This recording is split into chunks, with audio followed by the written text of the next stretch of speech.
In the current era, we've had a lot of discourse about getting a date. There are channels that promote strategies, however flawed I may think they are, on what to do to appear attractive to the opposite gender.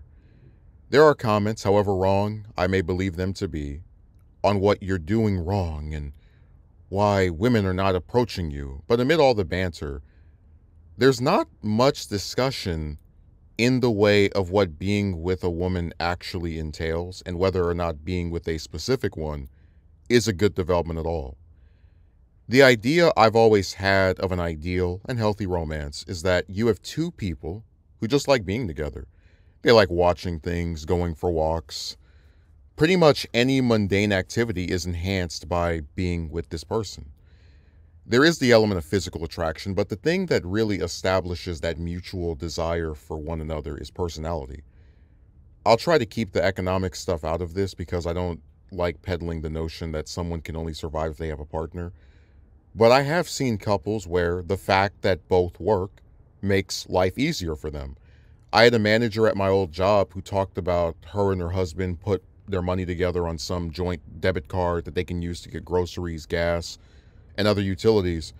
And I have a coworker at my current job that admits he wouldn't be able to afford his apartment if his girlfriend wasn't helping him. This is where a romantic relationship can be a utility because by its very inception, two people working together for the same goal tends to make things easier for both parties. To have lived for years with a couple who were married for over 45 years, I saw actual care and partnership. If one, for example, was not home at the time the other expected them to be there, you would see the concern and attempts to reach the other. They both worked throughout all of their lives, and again, the cost of things, mainly utilities like rent and food, were always halved because they combined their incomes. I've been open about the only relationship I had, and I talked about how she was so nice when we first began speaking. A month of her being nothing but very pleasant, but when I made the mistake of agreeing to date her, she turned into the biggest gold digger in US history. As someone who had never had a girlfriend before, I thought maybe this is something that can be managed. But no matter how much I tried to look the other way, or tell myself that this is what it means to be with a woman, it just didn't feel right, and sure enough, it ended after a week, by my hand. And it was in that encounter that the idea of having a girlfriend or getting a date was deconstructed. So much time went into attempting to get one, and then you do, and she's a worthless, useless piece of garbage that did nothing but attempt to drain your resources. I will readily admit that I am not someone who has ever been in a healthy relationship. I can only go off of what I see and believe it would look like. But even back then, I knew it wasn't healthy to be with a woman who keeps asking for money. I could say that I have had platonic relationships with family members, the ones who I just wanted to call to see how they were doing, the ones who I would sit and watch something with just for the sake of being in their presence, the ones who, when they died, so did a part of me. I don't think an honest person can say that people are more happy now than they were in times past. You have these contemporary buffoons who latch on to the lesser rights and opportunities of women in previous eras to denote that they were suffering in silence, and only now are they free to be with whoever they want. Firstly, it's always funny to watch people who weren't there talk about how bad things were. Asking a relative who had been married for over 45 years if she was forced to, I found the answer to that inquiry was no. She did of her own free will. Secondly, if things are somehow better now than they were back then, if everyone is so finally able to pursue the person they've been dreaming of all along, why do we have record levels of divorce, record levels of low birth rates, and the statistic of most young men in the US being single? The truth is, if people were mostly in happy, fulfilling relationships, you would see statistics of record marriage rates and record childbirths. You would see a majority of young men being in relationships. And people would come to my comment section wondering what I was talking about. It's never been easier to meet a woman that likes you back and fits your emotional needs.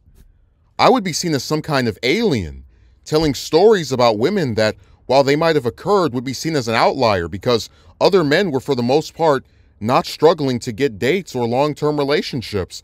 I would have little to no trolls because they would be too busy hanging out or banging their girlfriends or wives to pay another man any attention. But instead, the reverse is true. I think social media plays a big role in that. There was a time 20 years ago where people had their romantic choices limited to those they knew in real life. You wouldn't have seen my mother talking to a guy from Peru or the UK, two countries she would never step foot in, when she could instead talk to my father who lived in the same city. Being able to sit on the computer all day long, either with a laptop or a smartphone, has convinced many women that they are all celebrities with loads of options, even though in reality most of the men they speak to will never meet them. All it does is blur their sensibilities, inflate their egos, and make them think they're a bigger deal than they actually are. The problem I have with feminism is that many of the women who push it can't seem to embrace it entirely. If women wanted to be equal, they would be on the social media of men they wanted, and they would ask out men they were actually attracted to. If women wanted to be equal, they would object to my job assigning lifting heavy things almost exclusively to men because they would want to take on the same hardships that come from working the same job. Do you really believe that all of the women in this world are so great and amazing that they should have men just perpetually asking them out and seeking them out? But if you're a guy, you need to undergo some arduous, nebulous quest of self-improvement to possibly get a single woman to even look at you? How is that equality? Back in 2017, there was a woman I liked who claimed to like me back, but she said she didn't want to have kids, which for me is always a non-starter. And at one point, she told me that she would like to marry or live with a romantic partner who went to work while she stayed home and cleaned the house. First, in today's economy, that's just not financially viable. Apartments tend to cost anywhere from $1,800 to $2,500 in my area, and I know single adults who can barely afford to live where they do, so it doesn't make any sense to me why an able-bodied woman would expect her partner to pay for the lifestyle of them both while she sits around the house all day, as opposed to the two of them working together and her helping to lessen the financial burden on her partner. And here's another issue with feminism.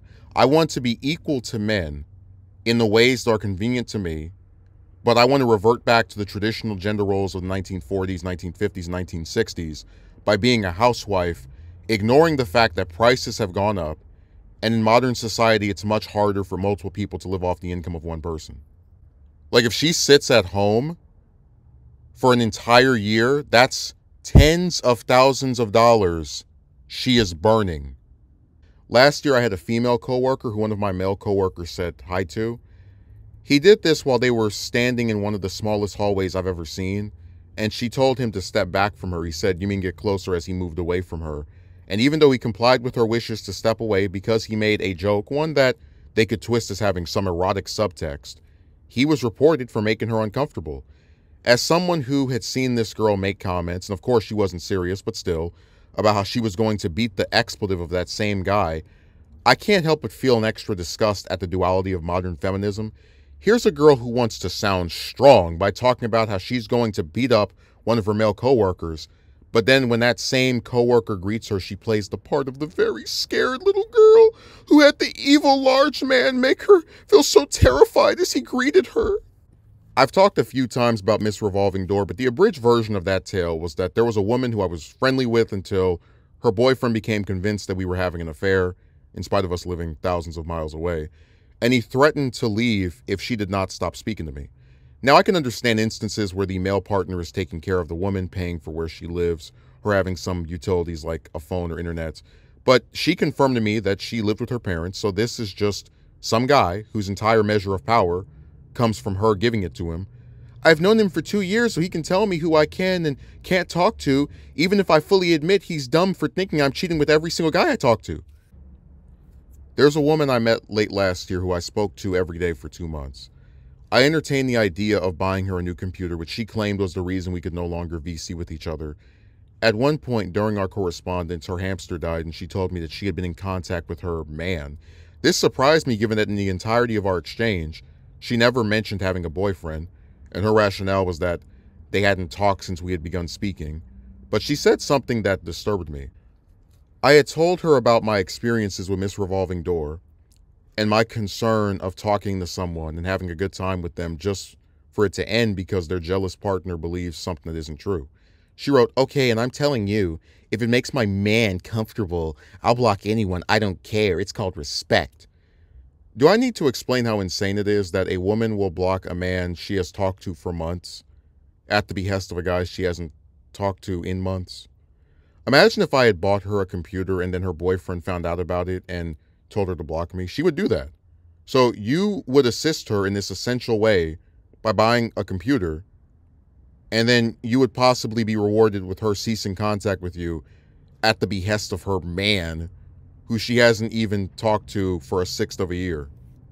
But the reason I bring up Miss Revolving Door with this girl I talked to for 2 months is that you see a similarity in terms of them giving some non-essential man the power to end their relationships with others, regardless of how long that exchange may have been or the lack of there being any threat to them from this interaction. You would think in this feminist era, where women are so empowered to be with whoever and do whatever they want, that it would be unattractive to them to be controlled and told who they can and can't talk to. But some of them actually like this. The second girl said that she likes her men toxic. She should like her men useful, so she doesn't have to go around begging guys she's not dating for financial assistance. With any relationship, there has to be trust. You have to have the confidence that your partner values you enough to not just jump at the chance of having an emotional or physical affair with someone else. And if you are suspicious of this taking place to such an extent that you ban them from talking to millions of people on the basis of their gender, maybe this relationship is not healthy nor worth attempting to sustain. I just don't see what good comes out of me being with a woman who, at the same time as she's not paying my bills or assisting me in any essential way, gets to tell me who I can and can't talk to. You could say I have a lower tolerance for that kind of petty nonsense because of someone who's been single for years.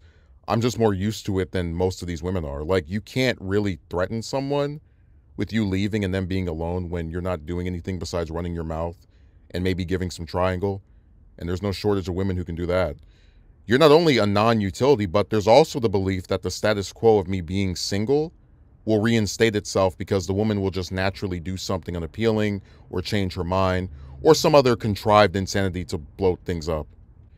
And so when we go back to not just my detractors, but a lot of the guys who preach about how men need to wear this outfit and own $1 billion and be world famous, none of that stuff is going to lead a man to a woman with whom it is possible to have a healthy relationship with. I'm supposed to believe that if I become a millionaire, a woman will start wanting to date me because she likes my personality. I'm supposed to believe that if I'm famous to such an extent that millions of people know who I am, a woman who says she wants to date me will just say that by happenstance, and it will have totally nothing to do with her believing that she can get something either financially or status related out of the relationship. I even had one computer clown some years back talk about sugar dating, and I made it very clear that I'm not a fan of transactional relationships. I don't see any value in being with a woman who only entertains the idea of being with me as a basis to get money or some other material thing from our time together. When I was a kid, I used to watch toy channels because I always liked to watch reviews of things I was interested in owning. And one of those toy channels was Pia. He still does Transformer reviews, and his channel has over 100,000 subscribers. I'm not into Dragon Ball as much as I used to be, but Blackscape was someone I used to watch, and he has over 400,000 subscribers and has a wife. The one commonality here is that they were married before this, before the tens of thousands of subscribers. So there are women who will just be with a man because they actually want to be with him. And if he happens to be successful, they're along for the ride. But the opposite of that are the Johnny-come-latelys, these women who are prophesized to appear once a man has supposedly made something of himself. If I ever became more successful in terms of this side or some real-world achievement, I would be infinitely less interested in being with a woman because any interest they showed after that point would make them blatant Johnny-come-latelys who, again, were only seeking to get with me because of something they thought they could get from this supposed romance. They would be a day late and $1 short. There are these guys who tried to claim I was gay for criticizing women because, as we all know, gay men are very upset by the romantic choices of women. But even in not approaching one in years, I still find a lot of them pretty and sometimes wonder what it would be like to be with one of them that wasn't a gold digger. But while I am attracted to them physically, I am not attracted to resuming the repetitive, progression-deprived cycle of talking to one of them, being hyped up as so important to her, telling her I like her, and then she declines my advances, and I'm left wondering why I even bothered in the first place. In thinking about Triple L, a woman from years ago that I had an almost years-long correspondence with, I've noticed some things in hindsight that make our interactions all the more depressing. As I said earlier, I am someone who, at least in the past, desired to get married and have a family, which would presumably be initiated by me meeting someone that reciprocated my interest in her. I have grown to especially dislike the idea of having a romance with a woman from another country because it removes all physical components from the relationship, and the woman in all likelihood will never relocate or actually come to see me in person. With her, you had someone that lived in the same city as me, wanted to have a family as well, worked, and never asked me for anything besides my time to talk to, whom I liked physically and was able to have conversations with about most of the things I liked. And all of that culminated in her turning me down when I asked her out. When I think about that period and the lack of results, I want to punch my hand through a glass and not care how cut up it gets. We talk about nuance and how you can't just shove everyone into a box. This has never been about some guy randomly going up to a woman, she turns him down, and then he makes a video ranting about it because he believes he's entitled to getting her in bed. This is about a person gradually becoming more and more frustrated with having his time wasted, sometimes for weeks or months, by a group of people who lead him on only to deliver no results. And when that's topped off by it being someone who you had many similarities to, seemed to like you in that way, and then pulled the rug from under you after you had already talked to her for almost a year, it's just unbearable. Every time it looks like one of the few that I would have even the slightest desire to be with is going to do something different, is going to finally act in a way that is altered from her predecessors, they proceed to do the exact same redundant, time-wasting crap that they've been doing since 2011. The only difference in them between now and back then is that because I don't ask them out anymore, there aren't as many of them per year, and things have gotten so upside down that I've even turned a few of them down for the reasons that I mentioned earlier.